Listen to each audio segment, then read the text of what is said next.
Chapter 3. Desire. The starting point of all achievement. The first step toward riches. When Edwin C. Barnes climbed down from the freight train in West Orange, New Jersey, he may have resembled a tramp, but his thoughts were those of a king. As he made his way from the railroad tracks to Thomas A. Edison's office, his mind was at work. He saw himself standing in Edison's presence. He heard himself asking Mr. Edison for an opportunity to carry out the one consuming obsession of his life, a burning desire to become the business associate of the great inventor. Barnes' desire was not a hope. It was not a wish. It was a pulsating desire which transcended everything else. It was definite. A few years later, Edwin C. Barnes again stood before Edison, in the same office where he first met the inventor. This time, his desire had been translated into reality. He was in business with Edison. The dominating dream of his life had become a reality. Barnes succeeded because he chose a definite goal, placed all his energy, all his willpower, all his effort. He put everything he had into achieving that goal. 5 years passed before the chance he had been seeking made its appearance. To everyone except himself, he appeared to be just another cog in the Edison business wheel. But in Edwin Barnes' own mind, he was the partner of Edison every minute from the very day that he first went to work there. It is a remarkable illustration of the power of a definite desire. Barnes won his goal because he wanted to be a business associate of Mr. Edison's more than he wanted anything else. He created a plan by which to attain that purpose, and he burned all bridges behind him. He stood by his desire until it became the dominating obsession of his life, and finally, a fact. When he went to West Orange, he did not say to himself, "I will try to induce Edison to give me a job of some sort." He said, "I will see Edison and put him on notice that I have come to go into business with him." He did not say, "I will keep my eyes open for another opportunity in case I fail to get what I want in the Edison organization." He said, "There is one thing in this world that I am determined to have, and that is a business association with Thomas A. Edison. I will burn all bridges behind me and stake my entire future on my ability to get what I want." He left himself no possible way of retreat. He had to win or perish. That is all there is to the Barnes story of success. Allow yourself no retreat. A long while ago, a great warrior faced a situation in which he had to make a decision that ensured his success on the battlefield. He was about to send his armies against a powerful foe whose men outnumbered his. He loaded his soldiers into boats, sailed to the enemy's country, and unloaded the soldiers and equipment. Then he gave the order to burn the ships that had carried them. Addressing his men before the first battle, he said, "You see the boats going up in smoke. That means we cannot leave these shores alive unless we win. We now have no choice.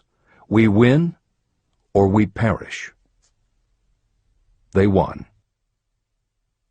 Every person who wins in any undertaking must be willing to burn his ships and cut all sources of retreat.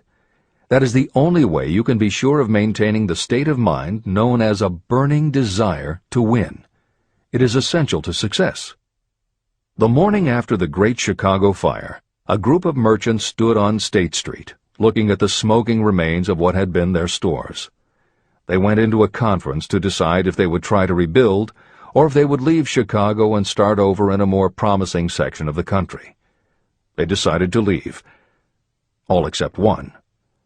The merchant who decided to stay and rebuild pointed a finger at the remains of his store and said, "Gentlemen, on that very spot I will build the world's greatest store, no matter how many times it may burn down." That was in 1871. The store was built. It still stands there today. The Marshall Field's department store is a towering monument to the power of that state of mind known as a burning desire. The easy thing would have been for Marshall Field to do exactly what his fellow merchants did. When the going was hard and the future looked dismal, they pulled up and went where the going seemed easier. Mark well this difference between Marshall Field and the other merchants. It is that difference which distinguishes those who succeed from those who fail.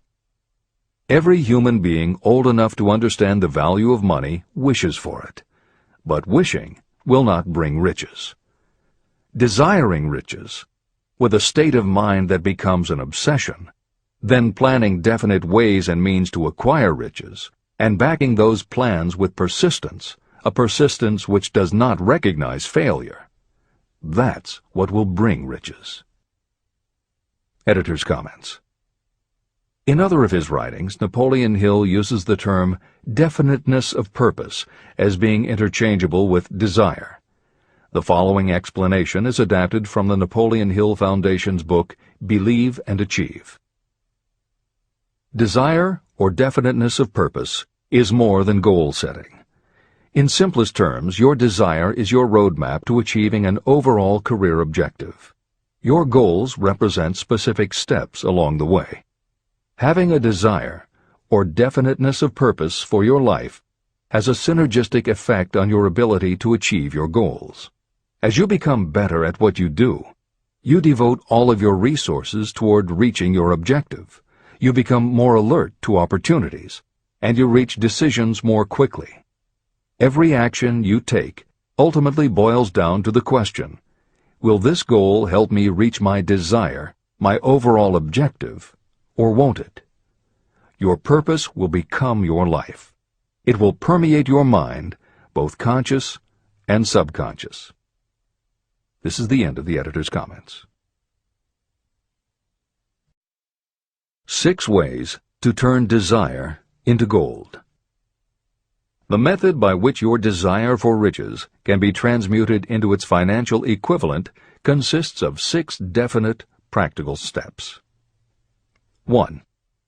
Fix in your mind the exact amount of money you desire. It is not sufficient merely to say, "I want plenty of money." Be definite about the amount. There is a psychological reason for such definiteness explained in subsequent chapters. 2. Determine exactly what you intend to give in return for the money you desire. There is no such reality as something for nothing. 3. Establish a definite date when you intend to possess the money you desire. 4. Create a definite plan for carrying out your desire, and begin at once, whether you are ready or not, to put this plan into action. 5. Now write it out. Write a clear, concise statement of the amount of money you intend to acquire. Name the time limit for its acquisition. State what you intend to give in return for the money, and describe clearly the plan through which you intend to accumulate it. 6. Read your written statement aloud, twice daily. Read it once just before retiring at night, and read it once after arising in the morning. As you read, see and feel and believe yourself already in possession of the money. It is important that you follow the instructions in these 6 steps. It is especially important that you observe and follow the instructions in the 6th step. You may complain that it is impossible for you to see yourself in possession of money before you actually have it. Here is where a burning desire will come to your aid. If you truly desire money so keenly that your desire is an obsession, you will have no difficulty in convincing yourself that you will acquire it. The object is to want money, and to become so determined to have it that you convince yourself you will have it. If you have not been schooled in the workings of the human mind, these instructions may appear impractical. It may help you to know that the information they convey was given to me by Andrew Carnegie, who made himself into one of the most successful men in American history.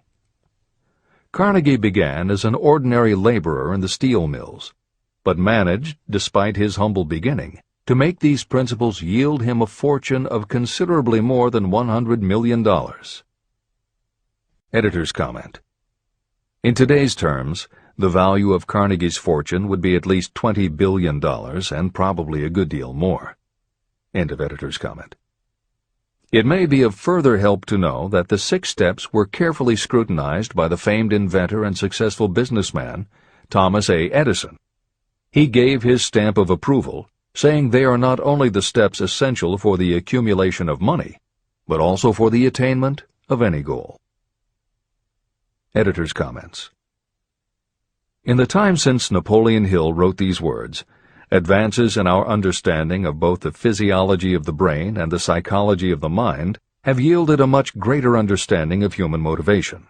Even so, the methods used by modern motivational experts are essentially the same techniques advised by Hill. Research studies confirm that there is sound psychological basis for doing as Hill advises.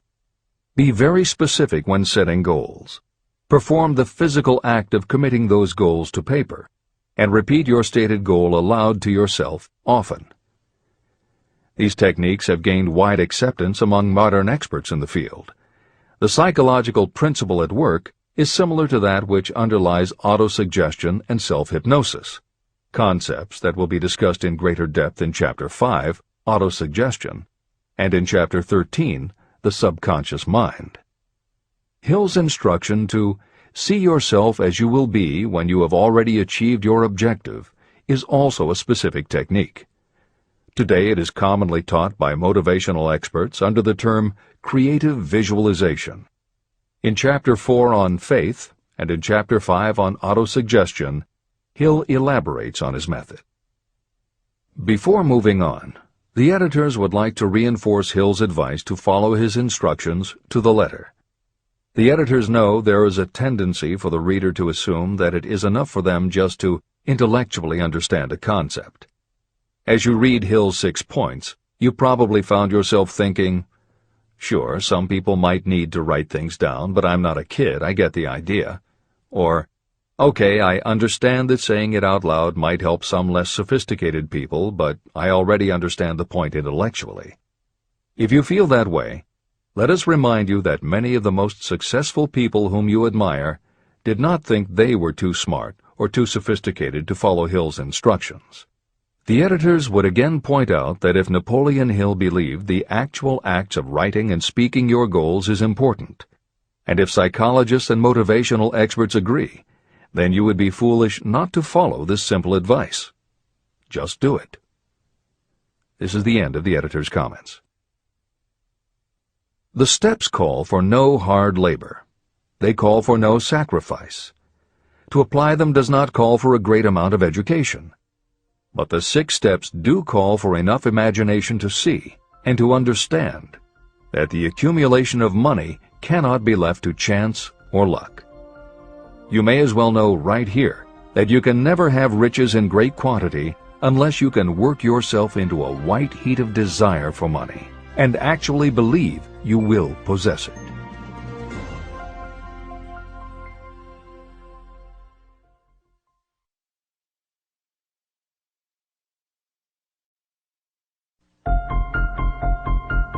The power of great dreams.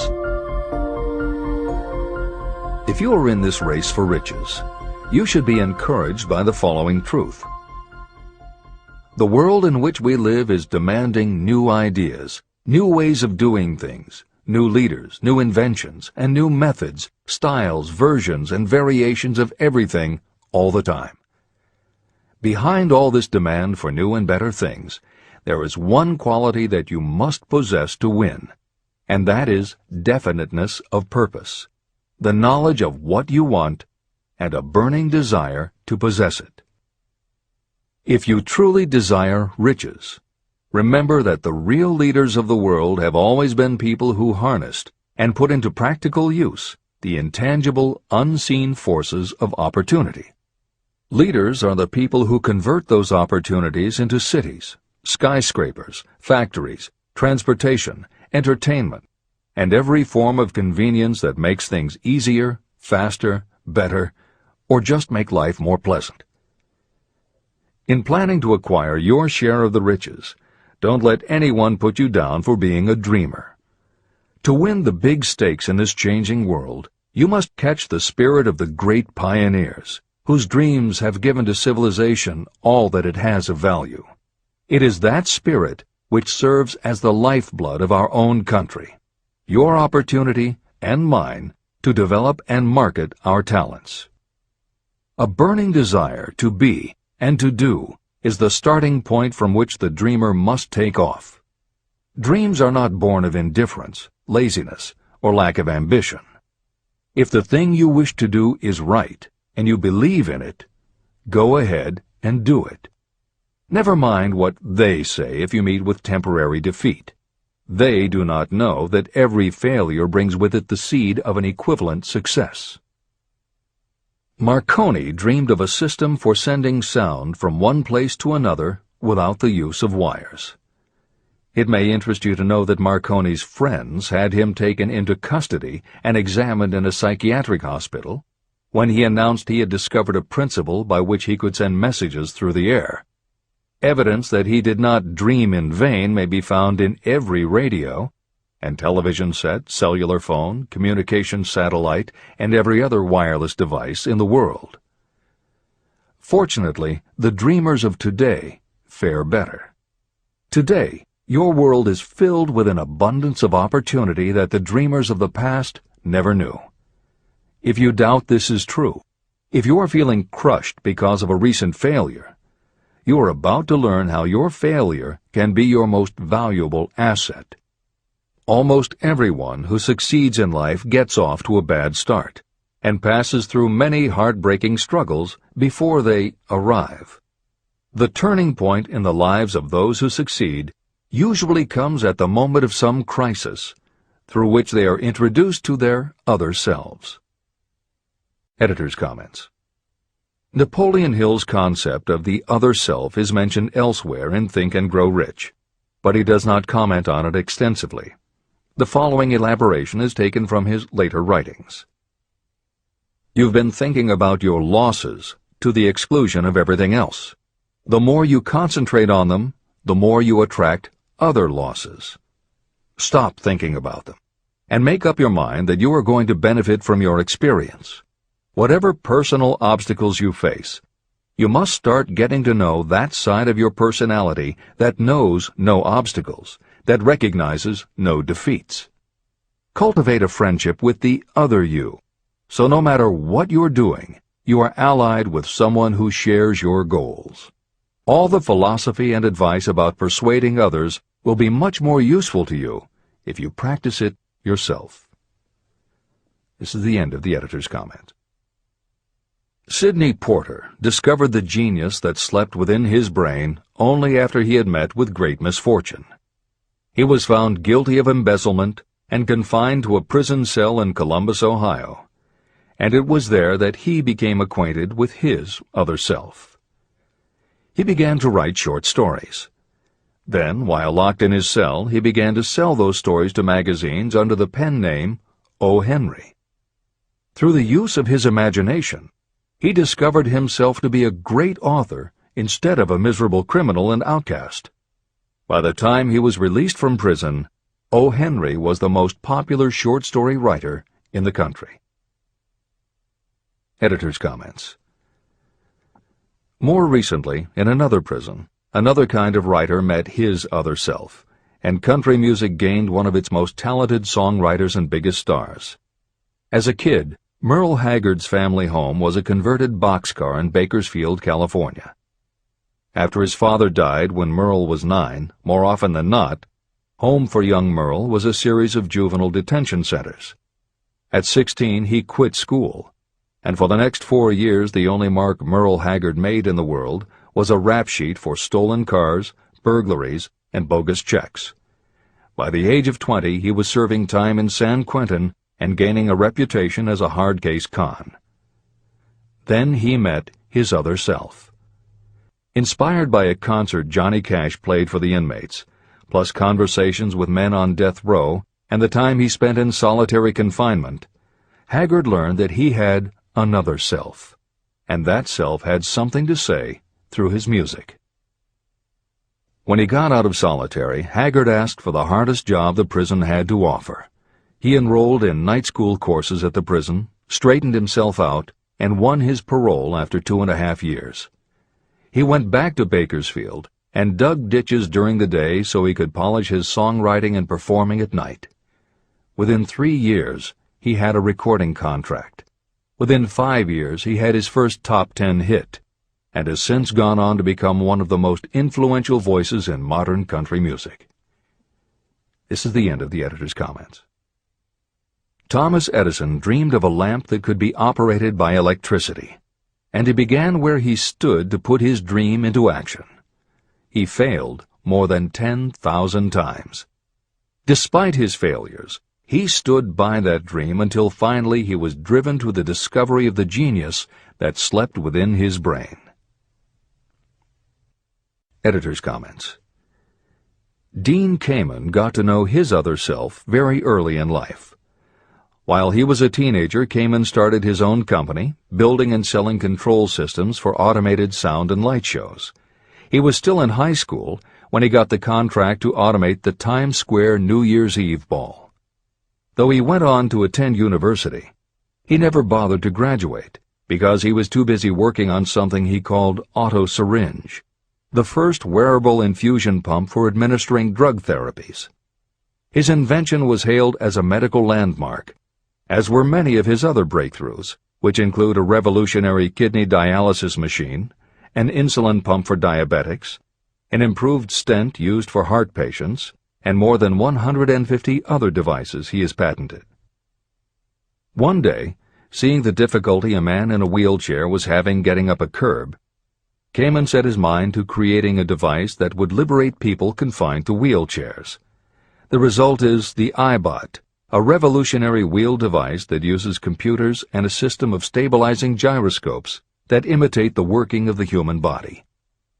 It not only goes over curbs, but it will even go up and down stairs, travel over almost any kind of rough ground, and will allow the user to raise themselves eye to eye with a standing person. And it does it all without the user having to get out of the device or needing anyone's assistance.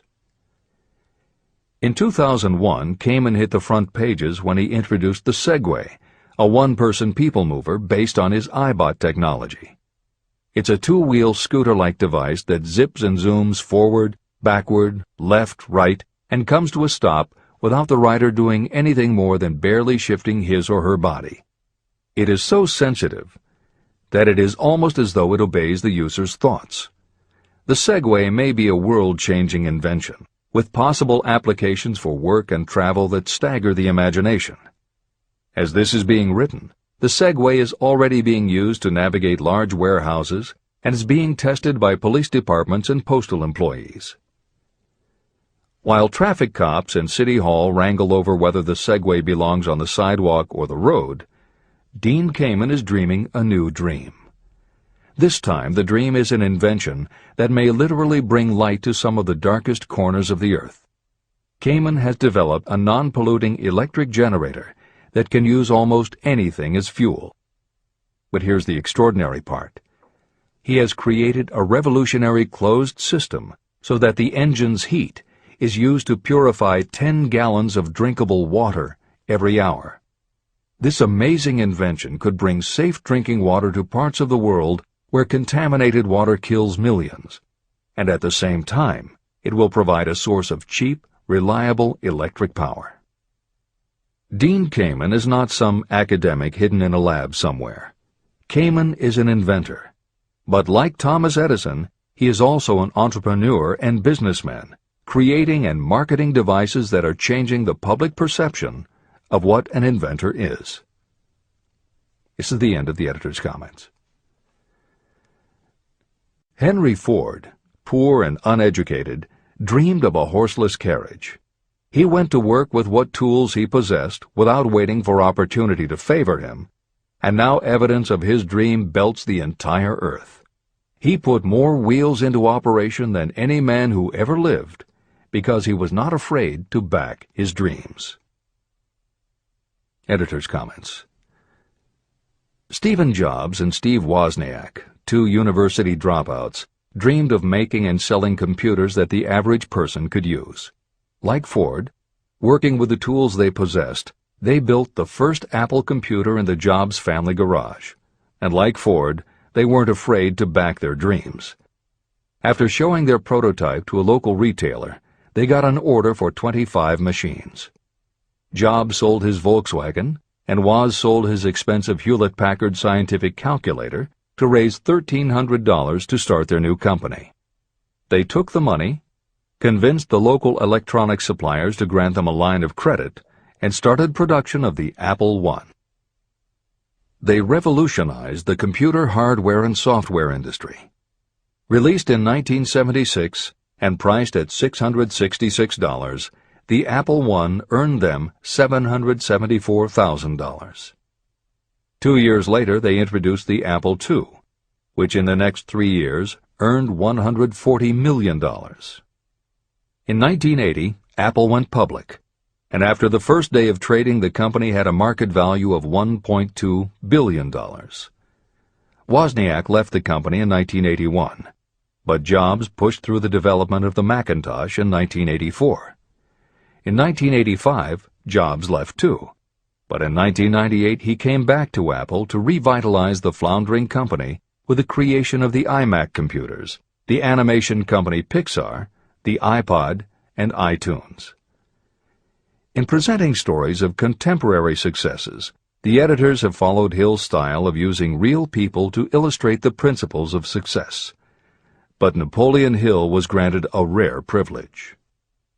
Unlike anyone before or after, he had the opportunity to personally meet the most powerful and successful people and learn firsthand the dreams that inspired them, the obstacles that confronted them, and how they found the courage within themselves to overcome their failures. Hill met many of the inventors and the empire builders who laid the foundations of 20th century American industry while they were still news, not history. Then, for more than 25 years, he studied the habits and learned the secrets of the next generations who built on the foundations, forged new industries, devised new systems, and dreamed new dreams. It was only because Hill was given such unprecedented access over such a long period that he was able to compare, contrast, analyze, and then formulate a philosophy of achievement based on the real stories of real people who had used these techniques to create their success. Think and Grow Rich revolutionized self-help writing, and to this day is the standard against which all motivational literature is measured. Its success also helped create the market for the thousands of business biographies that tell in detail how the dreams were born, plans were made, frustrations were faced, and triumphs achieved in every sector of modern business. And because this wealth of information is now available with little more than the click of a mouse, you can read, hear, or watch today's greatest entrepreneurs and most successful CEOs confirming in their own words the basic truth behind every one of the principles Napoleon Hill explains in this book. The products or services they sell may be different, but the story of their success is the same. Dreams, followed by failures, followed by lessons learned, then success. For every Henry Ford, Thomas Edison, or O. Henry that Napoleon Hill cites to make a point, today there is a Steve Jobs, Dean Kamen, or Merle Haggard proving that Hill's points are still valid. This is the end of the editor's comments. There is a difference between wishing for a thing and being ready to receive it. No one is ready for a thing until they believe they can acquire it. The state of mind must be belief, not mere hope or wish. Open-mindedness is essential for belief. Closed minds do not inspire faith, courage, and belief. Remember, no more effort is required to aim high in life, to demand abundance and prosperity, than is required to accept misery and poverty. A great poet has correctly stated this universal truth through these lines. I bargained with life for a penny, and life would pay no more. However, I begged at evening when I counted my scanty store. For life is a just employer. He gives you what you ask. But once you have set the wages, why you must bear the task. I worked for a menial's hire, only to learn dismayed that any wage I had asked of life, life would have willingly paid. Desire outwits Mother Nature. As a fitting climax to this chapter, I wish to introduce one of the most unusual persons I have ever known. I first saw him a few minutes after he was born. He came into the world without any physical sign of ears. When pressed for an opinion, the doctor concluded that the child might be deaf and mute for life. I challenged that doctor's opinion. I had the right to do so. I was the child's father. I, too, reached a decision. But I expressed my opinion silently, in the secrecy of my own heart. In my own mind, I knew that my son would hear and speak. How? I was sure there must be a way, and I knew I would find it. I thought of the words of the immortal Emerson. The whole course of things goes to teach us faith. We need only obey. There is guidance for each of us, and by lowly listening, we shall hear the right word. The right word? Desire. More than anything else, I desired that my son should not be deaf and unable to speak. From that desire, I never receded, not for a second. What could I do about it? Somehow, I would find a way to transplant into that child's mind my own burning desire for ways and means of conveying sound to his brain without the aid of ears. As soon as the child was old enough to cooperate, I would fill his mind so completely with a burning desire to hear that nature would, by methods of her own, translate it into physical reality. All this thinking took place in my own mind, but I spoke of it to no one. Every day I renewed the pledge I had made to myself that my son should not be deaf. As he grew older and began to take notice of things around him, we observed that he had a slight degree of hearing. When he reached the age when children usually begin talking, he made no attempt to speak, but we could tell by his actions that he could hear certain sounds slightly. That was all I needed to know. I was convinced that if he could hear, even slightly, he might develop still greater hearing capacity. Then something happened that gave me hope. It came from an entirely unexpected source. We bought a phonograph. When the child heard the music for the first time, he went into ecstasies. He promptly appropriated the machine. On one occasion, he played a record over and over for almost 2 hours, standing in front of the phonograph with his teeth clamped on the edge of the case. The significance of this did not become clear to us until years afterward. At the time, we had never heard of the principle of bone conduction of sound. Shortly after he appropriated the phonograph, I discovered that he could hear me quite clearly when I spoke with my lips touching his mastoid bone at the base of the skull. Having determined that he could hear the sound of my voice plainly, I began immediately to transfer to his mind the desire to hear and speak. When I discovered that my son enjoyed bedtime stories, I went to work creating stories designed to develop in him self-reliance, imagination, and a strong desire to hear. There was one storyline in particular that I emphasized over and over. Every time I told it, I gave it some new and dramatic coloring.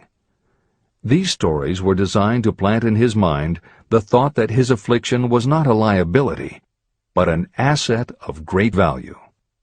As a result of my studies and personal experience, I firmly believe that every adversity brings with it the seed of an equivalent advantage. However, despite my beliefs, I must confess that I did not have the slightest idea how this disability could ever become an asset. He won a new world with 6 cents. As I analyze the experience in retrospect, I can see now that my son's faith in me had much to do with the astounding results.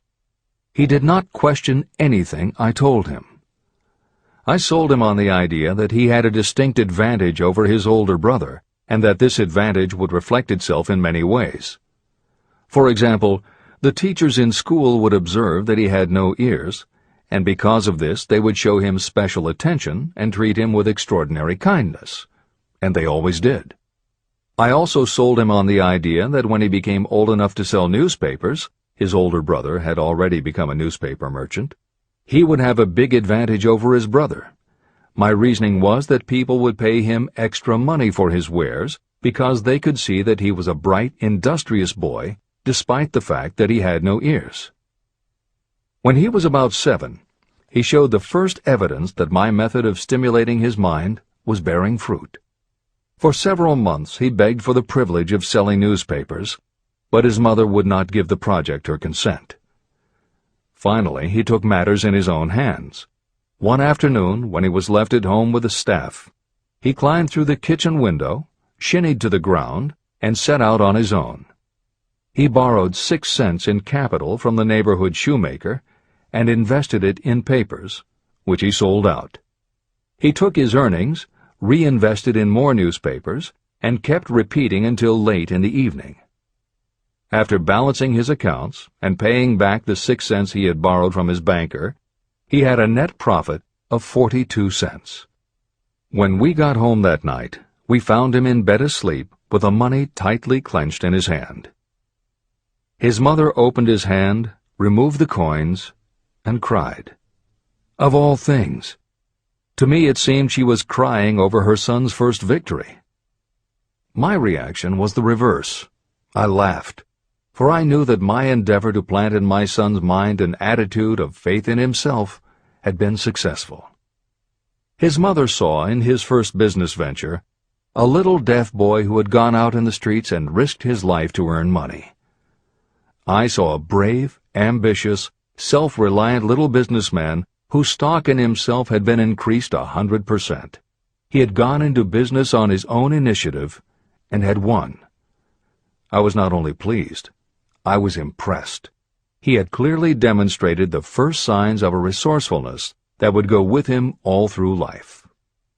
The little deaf boy went through grade school, high school, and college without being able to hear his teachers, except when they shouted loudly at close range.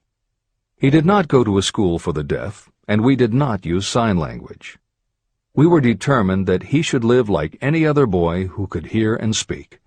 We stood by that decision, although it cost us many heated debates with school officials. While he was in high school, he tried an electronic hearing aid, but it was of no value to him. During his last week in college, something happened that marked the most important turning point of his life. Through what seemed to be mere chance, he came into possession of another electronic hearing device, which was sent to him on trial. He was slow about testing it, due to his disappointment with a similar device. Finally, he picked it up carelessly, placed it on his head, and hooked up the battery. Suddenly, as if by magic, his lifelong desire for normal hearing became a reality. For the first time in his life, he heard practically as well as any person with normal hearing. Overjoyed because of the changed world that had been brought to him, he rushed to the telephone, called his mother, and heard her voice perfectly. The next day, for the first time in his life, he plainly heard the voices of his professors in class. For the first time in his life, he could converse freely with other people without them having to speak loudly. Truly, he had come into possession of a changed world. His desire was finally paying dividends. But the victory was not yet complete. He still had to find a definite and practical way to convert his disability into an equivalent asset. Thought that works miracles. Intoxicated with the joy of his newly discovered world of sound, he wrote a letter to the manufacturer of the hearing aid, enthusiastically describing his experience. Something in his letter prompted the company to invite him to New York. He was escorted through the factory, and while talking with the chief engineer, telling him about his changed world, a hunch, an idea, or an inspiration, call it what you wish, flashed into his mind. It was this impulse of thought that converted his disability into an asset destined to pay dividends in both money and happiness to thousands for all time to come. The sum and substance of that impulse was this. It occurred to him that he might be of help to the millions of people who go through life without the benefit of hearing devices, if he could find a way to tell them the story of his changed world. For an entire month, he carried out intensive research, during which he analyzed the entire marketing system of the manufacturer of the hearing device. Then he created a plan for reaching out to other hearing-impaired people all over the world, to share with them his newly discovered changed world. When this was done, he put in writing a 2-year plan based upon his findings. When he presented the plan to the company, he was instantly given a position for the purpose of carrying out his ambition. Little did he dream when he went to work that he was destined to bring hope and practical relief to thousands of people who, without his help, would have been limited forever by deafness. There's no doubt in my mind that Blair would have been deaf and unable to speak all his life if his mother and I had not managed to shape his mind as we did. When I planted in his mind the desire to hear and talk and live as other people, there went with that impulse some strange influence that caused nature to become bridge builder and span the gulf of silence between his brain and the outer world. Truly, a burning desire has devious ways of transmuting itself into its physical equivalent. Blair desired normal hearing. Now he has it. He was born with a condition that in those days might easily have sent a person with a less defined desire to the street with a bundle of pencils and a tin cup. The little white lie I planted in his mind when he was a child, by leading him to believe his impaired hearing would become a great asset, has justified itself. I am convinced it is a fact that there is nothing, right or wrong, that belief plus burning desire cannot make real. These qualities are free to everyone. Editor's comments. As Napoleon Hill was finishing this chapter on desire, it was reported that the famed opera singer Madame Schumann-Heink had died. A passage in her obituary struck Hill as being so appropriate to the subject of this chapter that he was moved to comment as follows. End of editor's comment. One short paragraph in the newspaper story about the famed opera singer Madame Schumann-Heink gives the clue to this unusual woman's stupendous success. I quote the paragraph because the clue it contains is none other than desire. Early in her career, Madame Schumann-Heink visited the director of the Vienna Court Opera to have him test her voice. But he did not test it.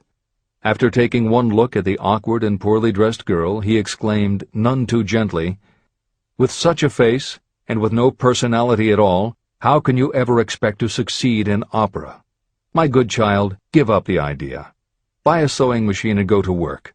You can never be a singer." Never is a long time.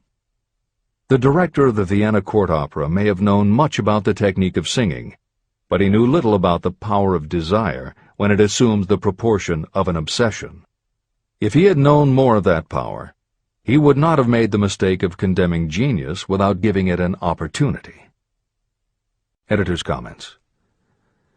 Although few readers of this edition will be familiar with Madame Schumann-Heink, every reader knows a half-dozen similar stories. It is true for every generation and every kind of music. At some time, even the biggest stars were failures. At some time, someone told them they weren't good enough. But every one of those times that they failed, their desire was bigger than their failure. That is why you know their stories. And it's also why you've never heard about the thousands of other performers who were also told they weren't good enough. The ones you've never heard of are the ones whose desire wasn't big enough. They are the ones who believed that failure was defeat. This is the end of the editor's comment. Several years ago, one of my business associates became ill. He became worse as time went on, and finally was taken to the hospital for an operation. The doctor warned me that there was little if any chance of my ever seeing him alive again. But that was the doctor's opinion. It was not the opinion of the patient. Just before he was wheeled away, he whispered to me, "Do not be disturbed, Chief. I will be out of here in a few days." The attending nurse looked at me with pity, but the patient did come through safely.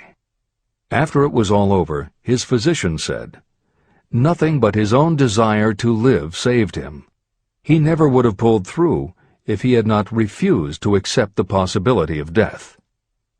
Editor's comments.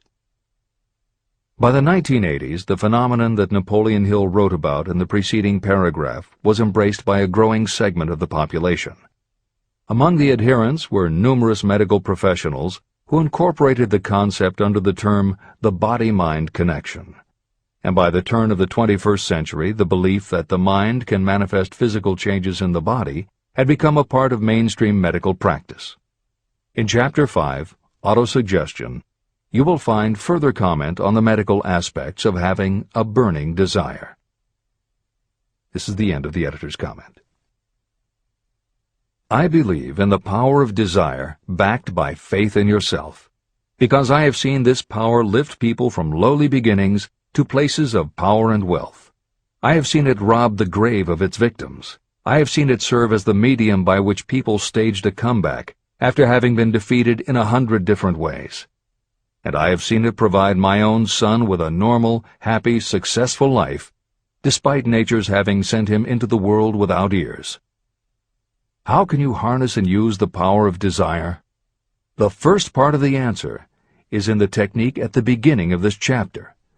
You will learn more about it in the next and subsequent chapters of this book. Through some strange and powerful principle, nature wraps up in the impulse of strong desire that something that recognizes no such word as impossible, and accepts no such reality as failure. There are no limitations to the mind except those we acknowledge.